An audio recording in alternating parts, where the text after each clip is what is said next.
Hello students, कैसे हैं आप सभी। आशा करता हूं आप सभी अच्छे हैं। तो आज आइए नया चैप्टर शुरू करते हैं, इलेक्ट्रोकेमिस्ट्री, वैद्युत रसायन।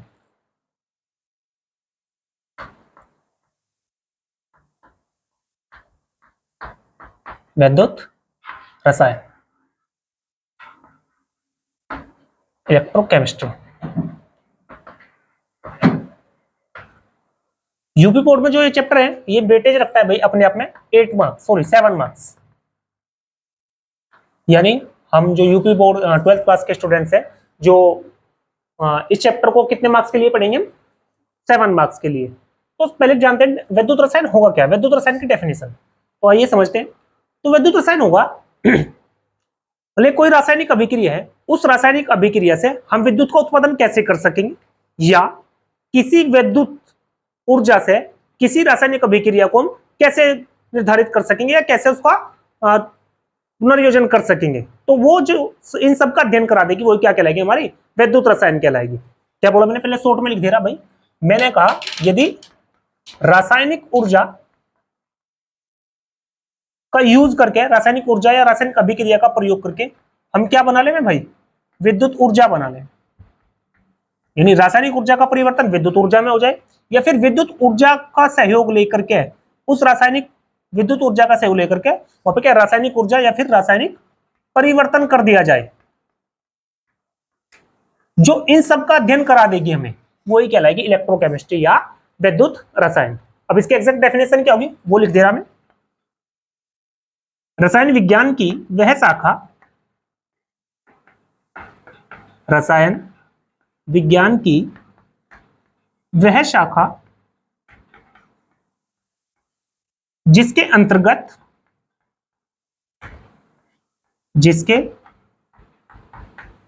अंतर्गत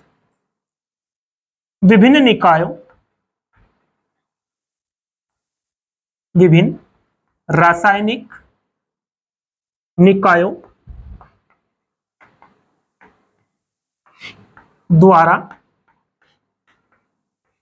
विद्युत उत्पादन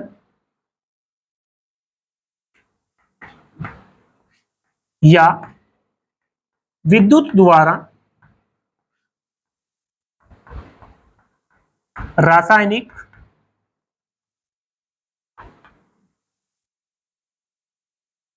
अभिक्रियाओं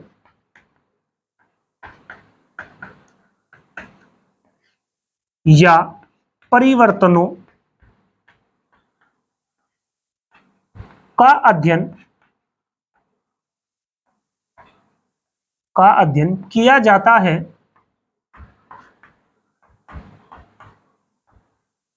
विद्युत रसायन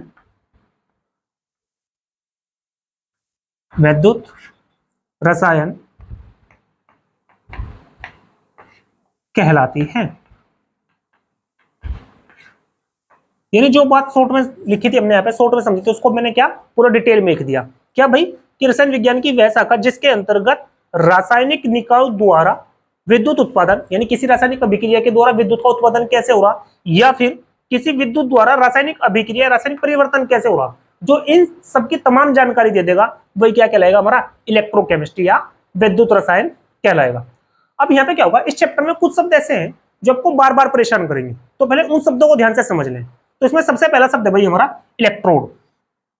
क्या होगा बेटा? इलेक्ट्रोड। तो ये समझते हैं इलेक्ट्रोड होगा क्या भाई? इलेक्ट्रोड होगा बेटा, अगर हम कोई धातु की छड़ लें और उस धातु की छड़ को उसी के लवण विलयन में डुबा दें या निमज्ज कर दें। कोई धातु की छड़ ली, उस धातु की छड़ को उसी के लवण विलयन में निमज्ज कर दे, तो एग्जैक्ट वो धातु की छड़ क्या कहलाएगी? इलेक्ट्रोड कहलाएगी। चित्र के माध्यम से समझें। मैंने क्या कहा? मैंने कहा कि कोई धातु की छड़ लें, मतलब भाई ये धातु की कोई छड़ ले ली हमने, फॉर एग्जांपल ये जिंक की कोई छड़ है, रोड, और इस जिंक रोड को इसी के यानी कि जिंक के विलयन में निमज्ज करा दिए भाई।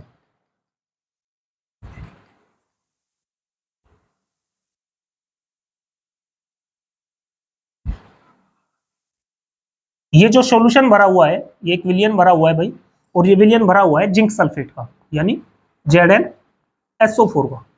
अब जिंक धातु की छड़ को जिंक सल्फेट के विलयन में डुबाने पर जो ये जो ये रोड है, जो ये जिंक धातु है, छड़ है, ये क्या कहलाएगा? हमारा इलेक्ट्रोड कहलाएगा। आई होप आपको समझ आ गया होगा। लिख दे रहा मैं इसकी डेफिनेशन, यहाँ पे नीचे लिख दे रहा भाई। चलो डस्टर, इलेक्ट्रोड।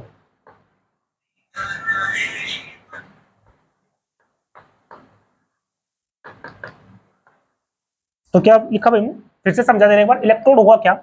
जब किसी धातु की छड़ को उसी के लवण विलयन में डुबोया जाता है, निमज्ज किया जाता है, तो धातु की छड़ पर धनावेश या ऋणावेश उत्पन्न होगा और विलयन पर उसके विपरीत। मान लिया अगर धातु पर धनावेश उत्पन्न हुआ तो विलयन में कैसा होगा? ऋणावेश होगा। और अगर धातु पर ऋणावेश उत्पन्न हुआ तो विलयन पर धनावेश उत्पन्न होगा। तो धातु पर जो ऋणावेश उत्पन्न होगा वो विलयन के उसके अपोजिट आवेश क्या होगा भाई? उत्पन्न होगा। और यही प्रोसेस या यही छड़ क्या कहलाएगी? हमारी इलेक्ट्रोड कहलाएगी। लिख दे रहा मैं। जब किसी धातु की छड़ को उसके किसी लवण विलयन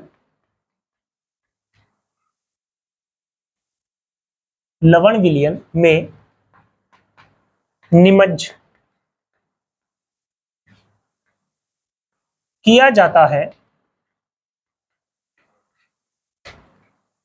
तो उस पर एक आवेश,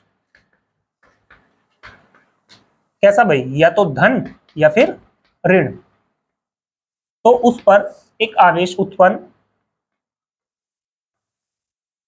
हो जाता है तथा विलयन में विपरीत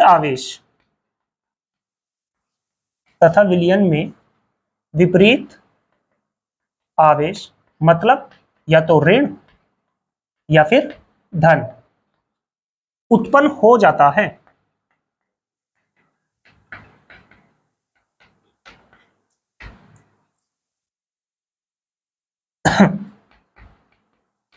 और यह छड़ ही इलेक्ट्रोड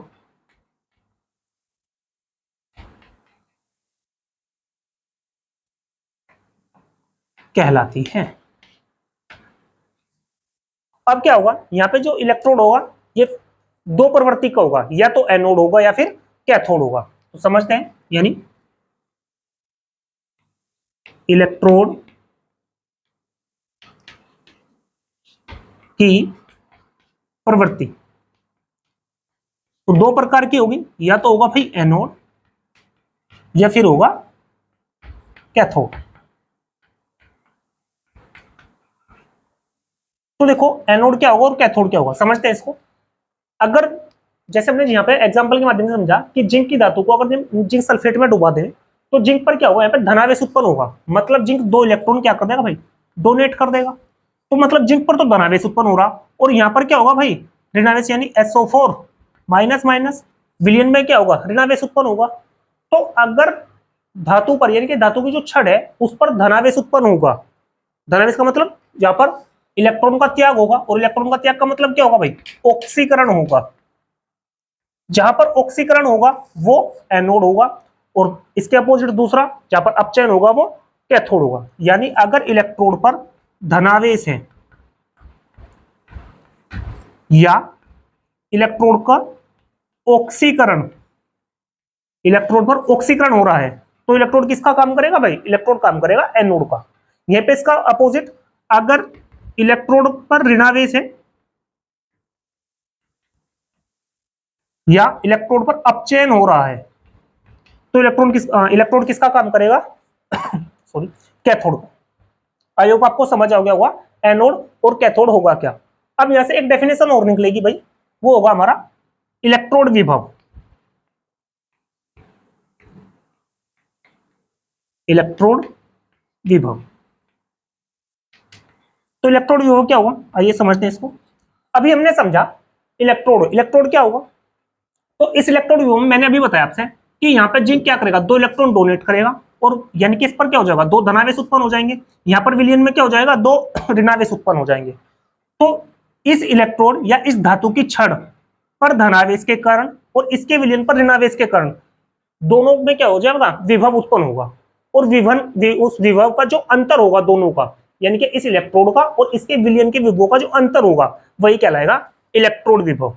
डेफिनेशन लिख दे रहा हूं इसकी। जब किसी धातु की छड़ को उसके लवण विलयन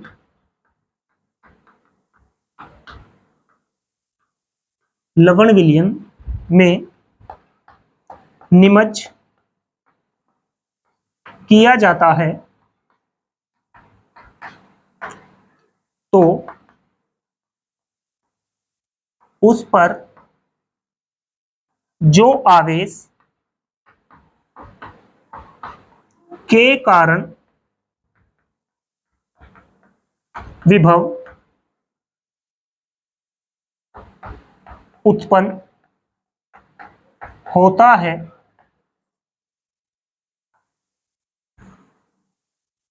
तथा विलयन में भी आवेश के कारण जो विभव उत्पन्न होता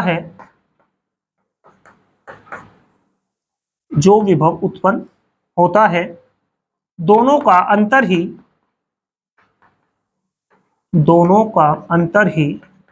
इलेक्ट्रोड विभव कहलाता है। इसे ई से व्यक्त करते हैं, कैपिटल ई, इलेक्ट्रोड पोटेंशियल बोलते हैं इसको, तो इलेक्ट्रोड विभव कहते हैं। फिर से समझे इलेक्ट्रोड विभव क्या होगा। मैंने कहा कि इलेक्ट्रोड विभव होगा भाई जिंक की छड़ पर, इस चित्र के माध्यम से समझे, जिंक की छड़ पर जो इलेक्ट्रोड विभव उत्पन्न होगा इलेक्ट्रॉन के डोनेट से, इलेक्ट्रॉन के त्याग से, वहीं पर उस इलेक्ट्रॉन यानी कि सल्फेट पर जो ऋणावेश बना, इसका भी कुछ विभव होगा। तो जिंक के यानी कि छड़ के विभव और विलयन के विभव का जो अंतर होगा, वही कहलाएगा इसका इलेक्ट्रोड विभव। आई होप आपको समझ आ गया होगा। आइए आगे बढ़ते हैं। अब इलेक्ट्रोड विभव, इसके बाद एक शब्द और आएगा यहाँ पे, मानक इलेक्ट्रोड विभव। समझते हैं क्या होगा।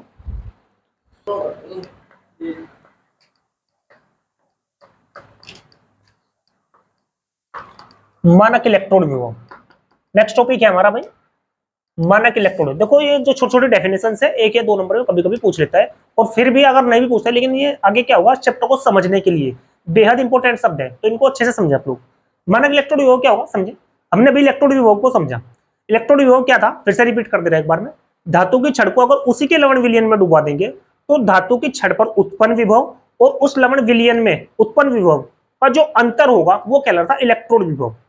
अब मानक इलेक्ट्रोड विभव क्या होगा, यहाँ पे थोड़ी सी अगर हम कंडीशन मानक रखते हैं, मानक कैसे रखते हैं कि जो लवण विलयन है उसकी जो सांद्रता है वो 1 मोलर कर दें, और वापस उसका टेम्परेचर कितना नॉर्मल यानी 25 डिग्री सेल्सियस या 298 केल्विन रख दें, तो अब उस इलेक्ट्रोड का जो विभव होगा वही कहलाएगा हमारा मानक इलेक्ट्रोड विभव। क्या लिखा मैंने, क्या बोला मैंने, समझे ध्यान से। यदि किसी धातु की छड़ को उसके किसी ऐसे लवण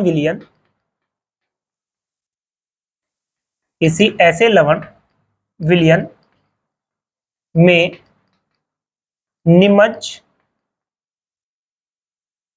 ये सब बार बार परेशान कर रहा है, निमज्ज समझते हैं, इसको बाद में समझेंगे। विलयन में निमज्ज किया जाए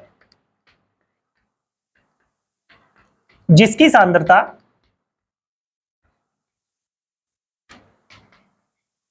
सांद्रता 1 मोलर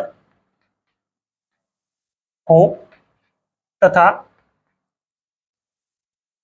उसका ताप 25 डिग्री सेल्सियस या 298 केल्विन हो, तो उस इलेक्ट्रोड तो उस इलेक्ट्रोड का विभव ही उसका मानक इलेक्ट्रोड विभव, तो उस इलेक्ट्रोड का विभव ही उस इलेक्ट्रोड का मानक इलेक्ट्रोड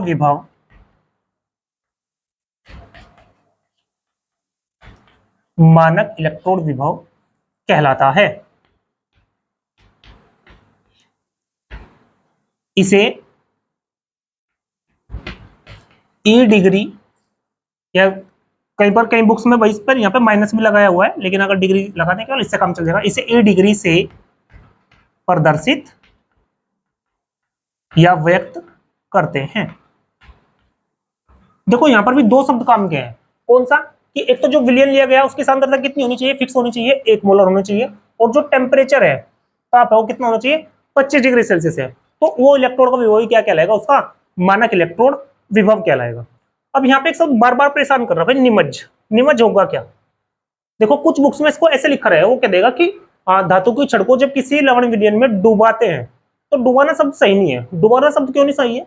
डुबाना शब्द इसलिए समझ नहीं है क्योंकि वो जब हम उस धातु की छड़ को उस विलयन में रखेंगे, तो डुबाने का मतलब है कि जो उसका शीर्ष भाग है, जो उसका शीर्ष है, वो भी पूरा तरह से पूरा विलयन में डूबा हुआ है। जबकि ऐसा तो नहीं होता। वहां पे क्या होगा? कुछ भाग उसका उस विलयन से ऊपर रहेगा और कुछ भाग उसका विलयन में डूबा हुआ रहेगा।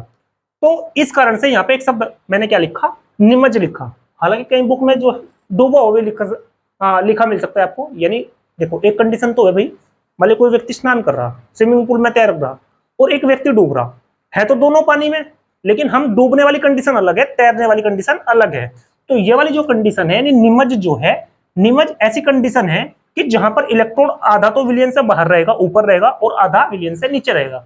जबकि डूबना शब्द है कि इलेक्ट्रॉन पूरी तरह से क्या है भाई? विलयन में डूबा हुआ है, यानी इलेक्ट्रॉन का कोई भी हिस्सा विलयन से बाहर नहीं है। तो आई होप आपको आज ये थोड़ा सा इंट्रोडक्शन था इलेक्ट्रोकेमिस्ट्री का, वैद्युत रसायन का। मैं ऐसा करता हूं कि आपको ये अच्छे से समझ आया होगा। तो आप इसको ध्यान से पढ़िए। जल्द मिलते हैं नए टॉपिक के साथ। और नया टॉपिक कौन सा होगा भाई? अब हम चर्चा करेंगे सेल के बारे में। यहां से चैप्टर की हमारी शुरुआत होगी, सेल। तो आज इतना ही, धन्यवाद।